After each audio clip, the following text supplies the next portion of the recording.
Bell's about to go in now. Appreciate it, babe.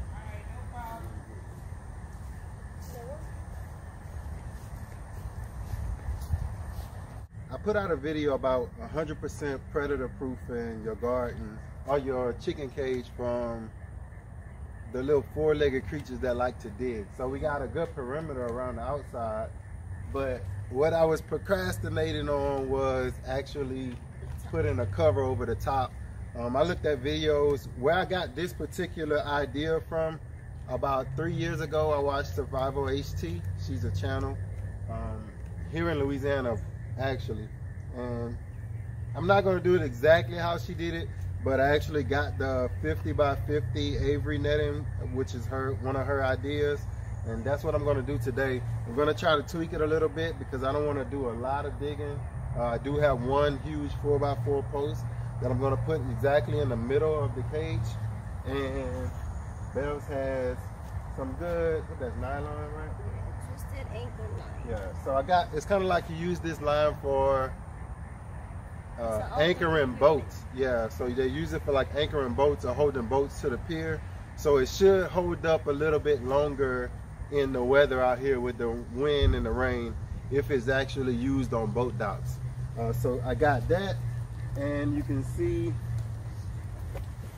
this here is a 50 by 50 size. I don't know why I got this size. I thought I had ordered like the 30 by 30, but it ended up being this 50 by 50 that I ordered. So what we're gonna do is we're gonna improvise. We're gonna have to cut it to scale. I could put it on and then cut around it, which is a good idea. But what I'm gonna do is I'm gonna try to kind of measure it out, and then I'm gonna kind of cut it in half. And that way I can use it actually for the garden, whatever we have left. So we're gonna take this out the bottom. I'm gonna try to anchor little safety hooks. I'm gonna use to anchor the rope to the actual top of the 4x4. So you won't see me up close doing it, but that's what I'll do. And then we'll show you afterwards when we're finished. We'll show you how everything looks all together. So here we go, out the box. We don't even know how it's put in the box. It looks like some hair out there. Looks pretty good. Looks like I got a ducktail. That's what like the. All right, so we don't even know how this even is together.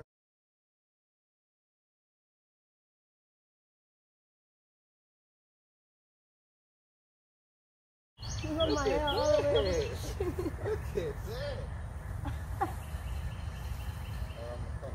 Think that's good enough?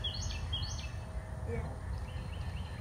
So I hope we're cutting it the right way. 50 by 50 should mean it opens up 50 feet that way. So let's cut. Let's see how to cut. Maybe about right here.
So now I remember why I bought the 50 by 50 instead of the 30 by 30.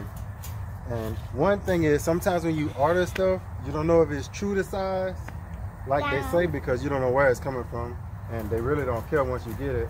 And another reason is because I think in our case today, somehow we measured wrong, or we didn't lay it all out. I thought it was supposed to be like a square, so I just basically pulled it out, cut it, and then I just wanted to lay it out on top of there. But something happened right up in here to where it didn't come out even. So it might be a circle netting, it might be a rectangle, but a 50 by 50 is supposed to be a square. So, but it ended up not being a square.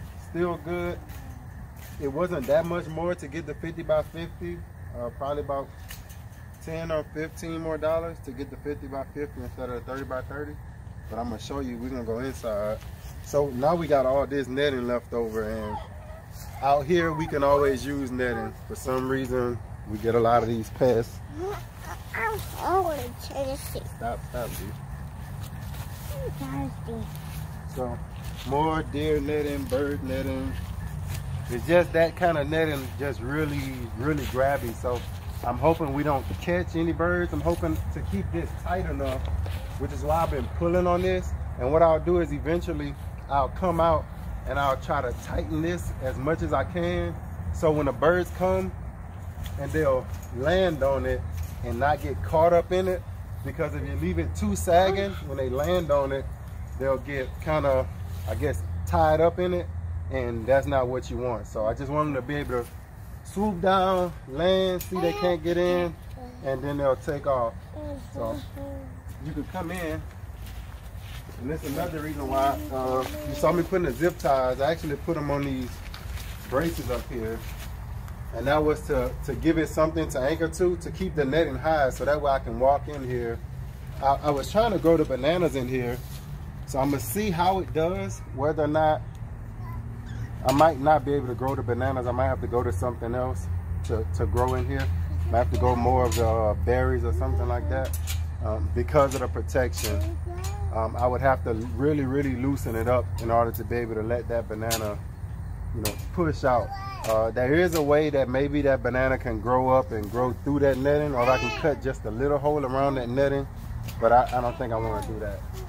But you can see right there, I got it. This here, I'll tighten this rope up as well. So I want this rope here tight, and I'll anchor it to the top of there just to give it more stability going through here to tighten it up. Sorry. Same thing that way. I had a 50-foot rope, so it ended up not being long enough, so I got to go and get another rope. I think it was like $10, and I'll put one that way, so we'll have the two ropes going across. But for right now, I think I have enough netting down enough netting up top where I can let the chickens back out again now and not really worry about whatever got it the last time. 2 of them. Stop, Z. I lost 2 chickens because I didn't have some netting up. So, in other words, I'd rather even though they help with other pests, I'd rather a bird get caught up in here than come outside and see a chicken without a head. It's not good for anything but fertilizer after that. So thank y'all for watching the Grow Family Network, and this is just another episode of Always Got My Reason. This is just another episode of trying to do something a little bit at a time. So thank y'all for watching, and as always, peace.